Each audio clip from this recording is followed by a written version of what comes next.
नमस्कार, मैं हूं आपके साथ राहुल चौहान। आप देख रहे हैं के न्यूज इंडिया। बात करेंगे सबसे पहले जम्मू कश्मीर विधानसभा में संग्राम। कश्मीर विधानसभा संग्राम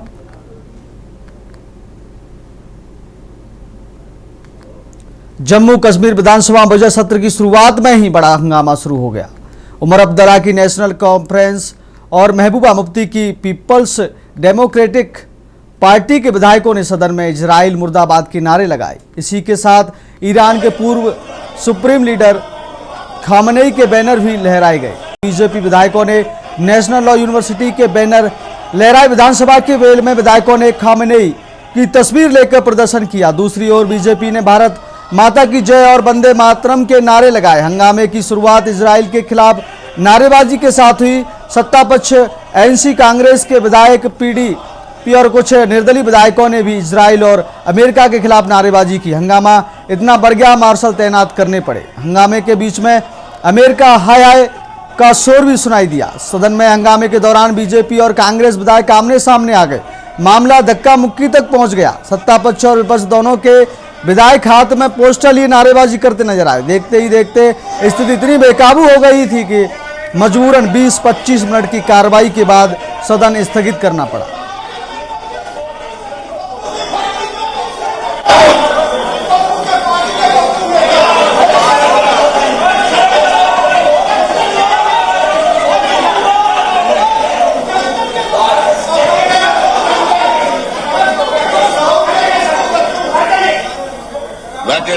बैठे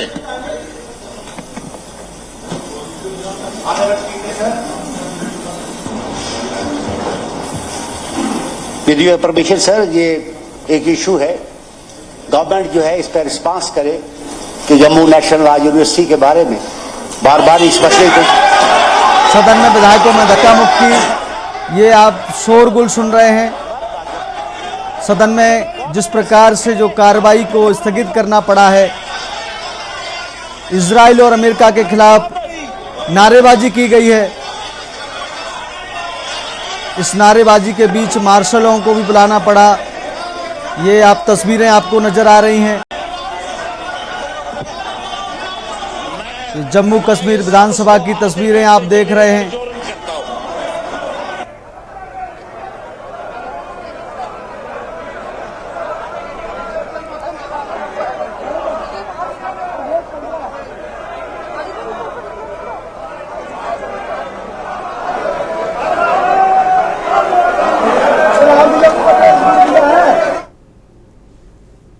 सपा के बेशर्म यदुनंदन की बात करेंगे। उत्तर प्रदेश के हरदोई जिले से रामनवमी पर के बीच समाजवादी पार्टी यदुनंदन लाल वर्मा के बयान पर बवाल मच गया है। हरदोई में समाजवादी पार्टी के नेता यदुनंदन लाल वर्मा पर सार्वजनिक सभा में मर्यादा की सीमाएं लागने का आरोप लगा है। उन्होंने भगवान श्री राम की माता को लेकर आपत्तिजनक अश्लील टिप्पणी की, जिसके बाद मामला तूल पकड़ता गया। सोशल मीडिया पर वीडियो वायरल होने के बाद लोगों में भारी नाराजगी देखने को मिल रही है और विरोध लगातार बढ़ रहा है। कई इस बीच हरपालपुर कोतवाली में पुलिस ने वायरल वीडियो का संज्ञान लेते हुए एफआईआर दर्ज कर ली है और आरोपी की गिरफ्तारी के प्रयास किए जा रहे हैं। मामले की जांच जारी है। दरअसल यदुनंदन लाल सम्राट अशोक जयंती के मौके पर गुरुवार को आयोजित सभा में विवादित बयान देने का मामला सामने आया है। पूरा मामला हरदोई जिले के सांडी थाना इलाके में अंटवा खेरवा गांव का है। गांव में गुरुवार को सम्राट अशोक की जयंती पर संजय कुशवाहा की ओर से एक कार्यक्रम आयोजित किया गया था, जहां समाजवादी पार्टी नेता यदुनंदन लाल वर्मा मर्यादा की सभी सीमाओं को उल्लंघन दी जाती, इसका नाम अश्वमेध यज्ञ था। और महिलाएं चली गई कि नहीं? चली गई। महिलाएं गीत गाती ब्याह बरात में।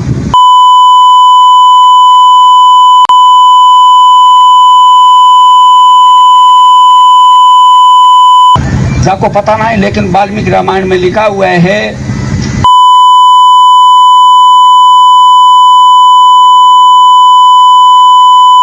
इतनी बेहूदा बात जिसको कहने में शर्म आ रही है। विजय राम की क्या लड़का है? घोड़ा अब जैसा का दशरथ की लड़का।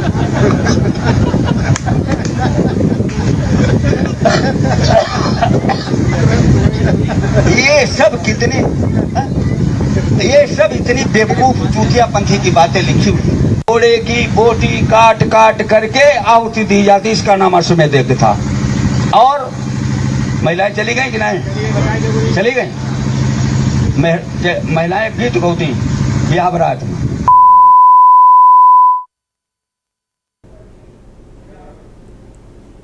सपा नेता यदुनंदन द्वारा हरदोई की एक सार्वजनिक सभा में मर्यादा तोड़ते हुए भगवान श्री राम की माता को लेकर की गई कथित अश्लील टिप्पणी के बाद विवादित गहरा गया है। इस बयान को लेकर सोशल मीडिया पर लगातार विरोध देखने को मिल रहा है और कई स्थानों पर उनके खिलाफ एफआईआर दर्ज कराने के लिए तहरीर दी गई है। राजधानी में अखिल भारत हिंदू महासभा ने भी कड़ा विरोध जताया है। संगठन के प्रवक्ता शशि चतुर्वेदी ने कोतवाली हजरतगंज में तहरीर देकर सपा नेता के खिलाफ सख्त कार्रवाई की मांग की है। उन्होंने कहा कि ऐसे असामाजिक नेताओं पर कठोर कदम उठाए जाने चाहिए।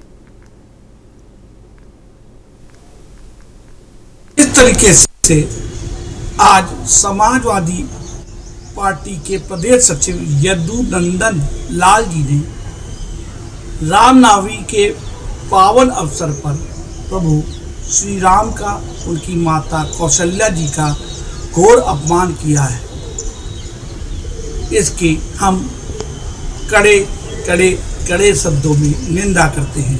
इतनी घटिया लैंग्वेज का इस्तेमाल किया गया है कि जिसको हम वीडियो जारी भी नहीं कर सकते। ये कोई पहला मौका नहीं है जब समाजवादी पार्टी ने प्रभु श्री राम का अपमान किया। रामचरितमानस इनके नेताओं ने जलवाई। इसी खबर की अधिक जानकारी के लिए हमारे साथ लखनऊ से संवाददाता अश्वनी फोन लाइन पर जुड़ रहे हैं। अश्वनी, सवाल है जिस प्रकार से यदुनंदन लाल वर्मा ने टिप्पणी की है, जिस पर लखनऊ में हिंदू महासभा ने तहरीर दी है हजरतगंज थाने में, क्या कुछ जानकारी आपके पास है? और आगे अभी तो अभी आपको हरदोई में एक सार्वजनिक जनसभा के दौरान पार्टी के नेता हैं उन्होंने भगवान श्री राम की माता जी को लेकर के अभद्र भाषा का प्रयोग किया था, अमर्यादित भाषा का प्रयोग किया था, जिसको लेकर पूरे प्रदेश में रोष है। और इस तरीके से तमाम जगहों पर इनके खिलाफ कहीं ना कहीं जो है शिकायतें दर्ज कराने को लेकर एप्लीकेशन दी गई। इस कड़ी में लखनऊ राजधानी में अभी जो है अखिल भारत हिंदू महासभा है, उसकी ओर से भी एक एप्लीकेशन जो है हजरतगंज थाने में दी गई है और उसके बाद एफआईआर दर्ज करने के लिए कहा गया। हालांकि अभी तक जो है पुलिस की ओर से एफआईआर दर्ज करने को लेकर के कोई स्पष्टीकरण नहीं आया कि अभी एफआईआर दर्ज हुई कि नहीं। हालांकि जो अखिल भारतीय महासभा के प्रवक्ता शशि चतुर्वेदी उन्होंने कहा है कि इंस्पेक्टर जो है वहाँ के इंचार्ज है उनसे बात की, उन्होंने कहा जल्दी से इस पर एफआईआर करके कड़ी कार्रवाई की जाएगी। जी अश्वनी, बहुत बहुत धन्यवाद आपका अधिक जानकारी देने के लिए।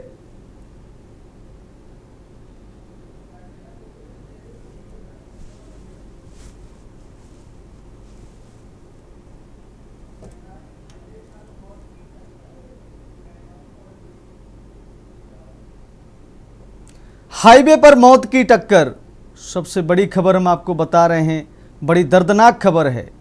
कौशाम्बी में कानपुर प्रयागराज हाईवे पर डोरमा पेट्रोल पंप के समीप सड़क किनारे खड़े ट्रोला में सैनी की तरफ से जा रही पिकअप अनियंत्रित होकर पीछे से टकरा गई। हादसे में पिकअप के परगच्छे उड़ गए। पिकअप में सवार रहे महिलाओं बच्चों समेत 25 लोगों में 8 की इलाज के लिए जाते वक्त मौत हो गई। मरने वालों में 5 महिला और 3 बच्चे शामिल हैं। बताया जा रहा है कि पिकअप सवार सभी लोग फतेहपुर जिले के मलवा क्षेत्र के बड़ोखर गांव निवासी हैं। वह लोग पिकअप बुक करके शुक्रवार की सुबह रामनवमी के अवसर पर कड़ा धाम स्थित मां शीतला का दर्शन करने आए थे। लौटते समय शुक्रवार दोपहर करीब 3:45 बजे हादसा हुआ। सड़क पर घायलों की चीत्कार मच गई। स्वास्थ्य विभाग की तरफ से 4 एम्बुलेंस लगाई गई थी। दुर्घटना की वजह से हाईवे पर रास्ता जाम रहा।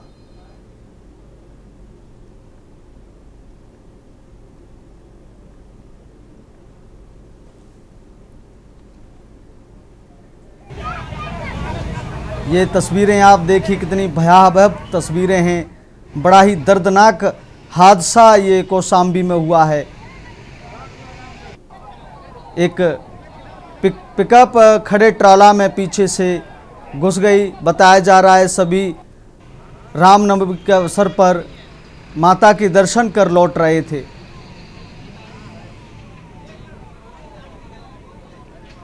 कौशाम्बी से इस खबर की अधिक जानकारी के लिए अनिरुद्ध कुमार पांडे हमारे साथ जुड़ रहे हैं। अनिरुद्ध, सवाल है सवाल आपसे, क्या वहां पर ताजा हालात हैं इस समय जो ये दर्दनाक दुर्घटना हुई है? जी, आपको बताना चाहूंगा राहुल जी, ये पूरा मामला यूपी के कौशाम्बी जिले के सैनी थाना क्षेत्र का मामला है, जहां श्रद्धालुओं से भरी पिकअप जो प्रयागराज से अपने गृह जनपद बिंदकी, फतेहपुर जनपद बिंदकी के रहने वाले हैं, चांदपुर गांव अरौली के रहने वाले हैं, ये अपने गांव वापसी जा रहे थे। ये प्रयागराज मुंडन करा के मुंडन संस्कार में शामिल होकर सब लोग जा रहे थे प्रयागराज से। तभी कौशाम्बी के सैनी थाना के नेशनल हाईवे पे एक टेलर से पिकअप जाकर टकरा गई, जिसमें 33 लोग सवार थे। 33 लोगों में 25 लोग घायल हैं। जी, 8 लोगों की मृत्यु हो चुकी है और घायलों की हालत गंभीर बताई जा रही है। 5 लोगों को प्रयागराज सारण रेफर कर दिया गया है।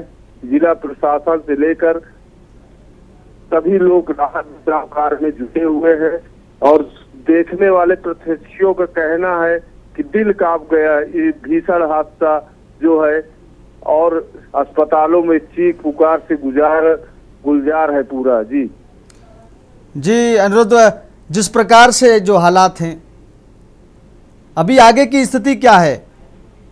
घायलों की स्थिति कैसी है अनिरुद्ध? घायलों को सीएचसी सिराथू से जिला अस्पताल मेडिकल कॉलेज में भर्ती कराया गया है, जिनका इलाज चल रहा है। गंभीर हालात जिनके हैं उनको जिला अस्पताल से प्रयागराज रिफर कराया जा रहा है। प्रशासन पूरी तरह से मुस्तैद होकर घायलों का उपचार करा रहा है कि ज्यादा से ज्यादा लोगों की बचाई जाए जान, और जो मृतक हैं उनको पीएम वार्डी के लिए भेज दिया गया है। 8 लोगों की अधिकारी पुष्टि अब तक हो गई है। जी अनिरुद्ध, बहुत बहुत धन्यवाद अधिक जानकारी देने के लिए इस खबर पर। तो जिस प्रकार से ये भीषण सड़क हादसा कौशाम्बी में हुआ है, ये बड़ा ही दर्दनाक हादसा है जिसमें 8 लोगों की जान गई है। खड़े ट्राला से भिड़ा है ये पिकअप वाहन। 8 श्रद्धालुओं की दर्दनाक मौत से कौशाम्बी क्षेत्र में गम का माहौल है।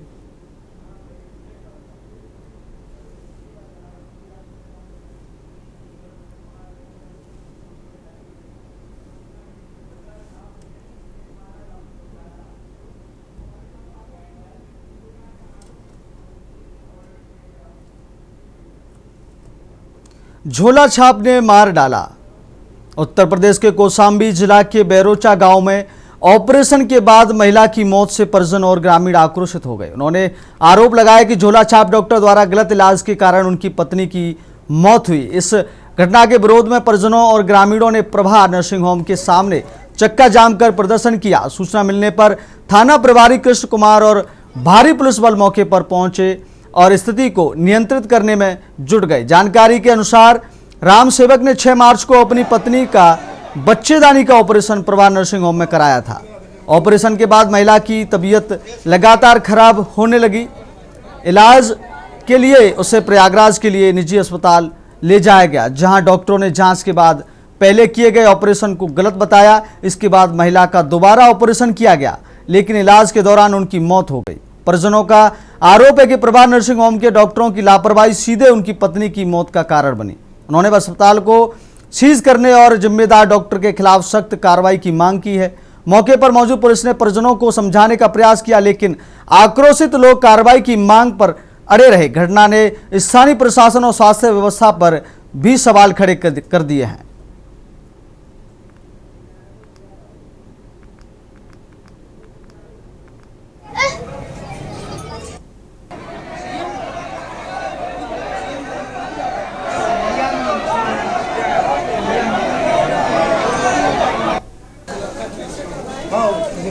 कोई हुआ तो निकल ये सब लोग आना हो यार।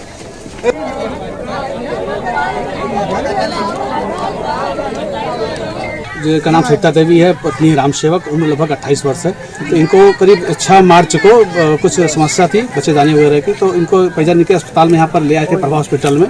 तो इनको 15 मार्च तक इनका यहाँ इलाज चला। उसके बाद थोड़ा तबियत के सुधरी नहीं तो इनके परिजन इनको इलाहाबाद ले गए सिटी हॉस्पिटल में।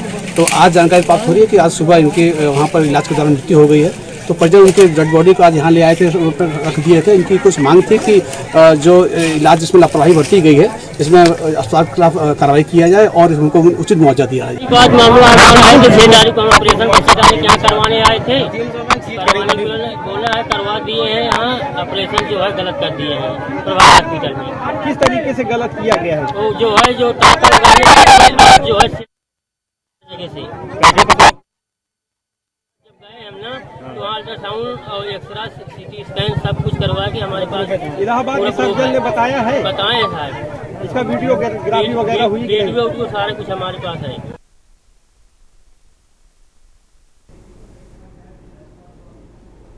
अभी वक्त हो गया एक छोटे से ब्रेक का। ब्रेक के बाद बात करेंगे गैस किल्लत, स्वाद हुआ फीका।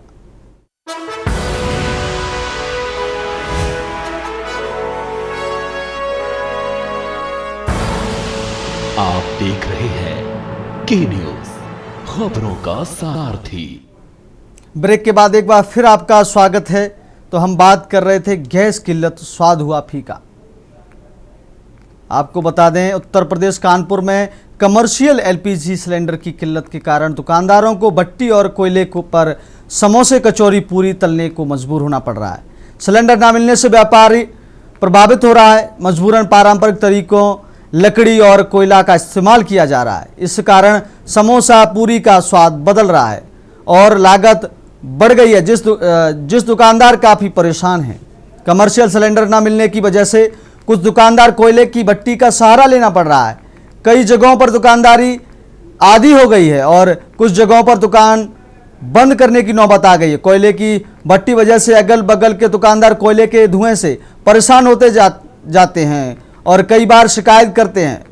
होटल संचालकों के मुताबिक गैस एजेंसियों पर कमर्शियल सिलेंडर उपलब्ध ही नहीं है, जिससे कारोबार बुरी तरह प्रभावित हो रहा है। ग्राहकों की मांग होने के बावजूद हम चाहकर भी उत्पादन नहीं कर पा रहे हैं। अब तो कोयला और लकड़ी के रेट भी बढ़ गए हैं, कारोबार आधा हो चुका है। कई कारीगर तो अपने गांव चले गए हैं। ऐसा रहा तो कैसे हम अपना परिवार पालेंगे।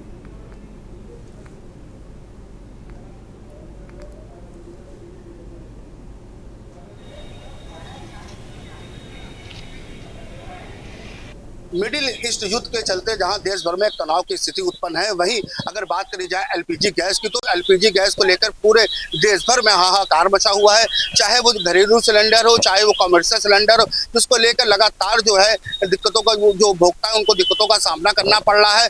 वहीं जो स्ट्रीट वेंडर है उनको भी एक बड़ी समस्याओं का सामना करना पड़ रहा है। मैं खड़ा हूँ कानपुर के घंटाघर चौराहे पे। यहाँ पे एक खान पान की एक दुकान है, आप देख सकते हैं। जो दुकानदार हैं वो कहीं ना कहीं जो भट्टी का प्रयोग कर रहे हैं और सबसे बड़ी समस्या यह है कि जो कमर्शियल सिलेंडर उनके दाम में तो एक वृद्धि हो गई है और कहीं ना कहीं जो कमर्शियल सिलेंडर है जो पहले जो मिलता था 1700 रुपए का, अब वो जो सिलेंडर है वो ब्लैक में मिल रहा है कम से कम 3000 से 3500 रुपए का, जिसके चलते जो दुकानदार है काफी परेशान है। और उनके चलते जो डेली यूज की जो चीजें कहीं ना कहीं जो लगातार महंगी होती चली जा रही है। हमारे साथ कुछ दुकानदार है, आइए जानते हैं क्या समस्याएं आ रही हैं और किस तरीके से क्या उनको कमर्शियल सिलेंडर मिल पा रहा है, क्या यूज कर रहे हैं। सर क्या नाम है आपका?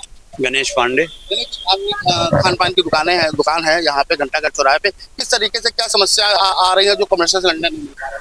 कमर्शियल सिलेंडर तो मिल ही नहीं रहे हैं पहली बात तो, और उसकी जगह हम लोग अभी कोयला और लकड़ी का उपयोग कर रहे हैं, जिससे काफ़ी समस्या आती है।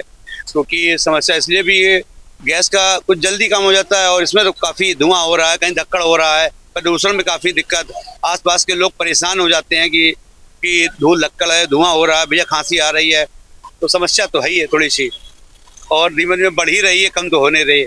अगर इसके चलते अगर नहीं चलाएंगे तो लेबर हैं, हम लोग हैं, बच्चे हैं, स्कूल की फीस जमा करनी, काफ़ी चीज़ें हैं, तो उनका कैसे वो कर पाएंगे। अगर ये थे हमारे साथ दुकानदार, उन्होंने जो बताया कि इस सिलेंडर को लेके काफ़ी दिक्कत हो रही है और कहीं जब घंटों लाइन में लगने के बाद भी सिलेंडर नहीं मिल पा रहा है। और जो हम लोग जो दुकानदार हैं तो कहीं ना कहीं कोयला और लकड़ी का प्रयोग कर रहे हैं, जिसके चलते कोयला भी इस समय जो मार्केट में उसकी भी दाम महंगे हो गए और जो लकड़ियां हैं उनके भी दाम महंगे हो गए। और अगर जब दाम महंगे हो जाएंगे, जो खान पान की चीजें उनमें भी हम लोग कहीं ना कहीं वृद्धि करी जाएगी, बढ़ाए जाएंगे। स्वाभाविक बात यह है कि अगर कोई चीज अगर नहीं मिलेगी तो अगर उसकी जो डिमांड है जब मार्केट में काफी ज्यादा बढ़ जाएगी तो उसके दाम भी बढ़ाए जाएंगे। कानपुर से के न्यूज़ से मोहित पांडे।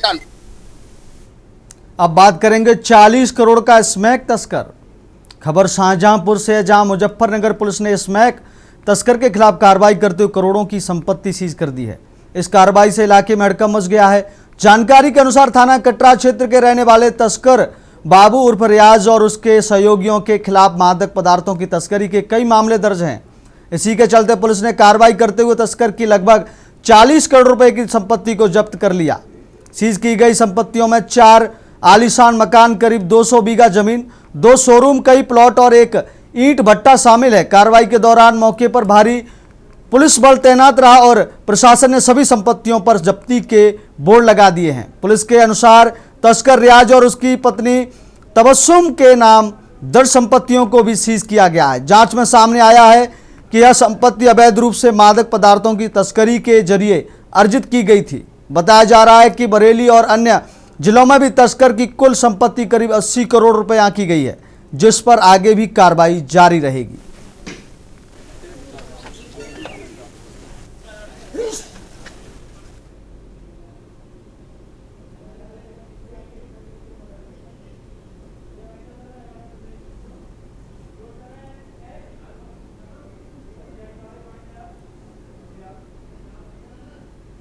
बड़ी खबरों में फिलहाल इतना ही। बने रहिए के न्यूज़ इंडिया के साथ। नमस्कार।